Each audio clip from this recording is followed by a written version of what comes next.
Le gouvernement soudanais a rappelé son ambassadeur en Éthiopie afin de procéder à des consultations pour déterminer la méthode à tenir face à ces nouveaux bombardements de la capitale.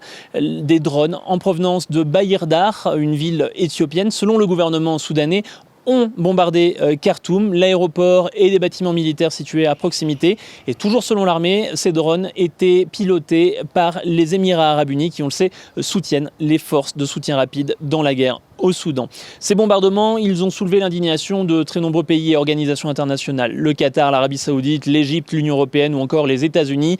Et nombre d'entre eux ont critiqué les ingérences étrangères dans le conflit au Soudan. Il semble donc valider la thèse du gouvernement soudanais qui affirme que ces drones proviennent bel et bien d'Éthiopie, ce que nie absolument le gouvernement d'Abiy Ahmed. L'Éthiopie réfute toute implication dans le conflit au Soudan. Toujours est-il que l'armée n'en démord pas et elle se prépare à toutes les éventualités, dit elle, voire même à une confrontation avec l'Éthiopie. Mais à l'heure actuelle, cela semble assez improbable. L'armée soudanaise n'a pas les moyens d'ouvrir un nouveau front et a fortiori contre l'Éthiopie, qui a une armée bien équipée, bien entraînée et forte de très nombreux hommes. Pour pouvoir livrer une guerre à l'Éthiopie, il faudrait l'appui de forces étrangères.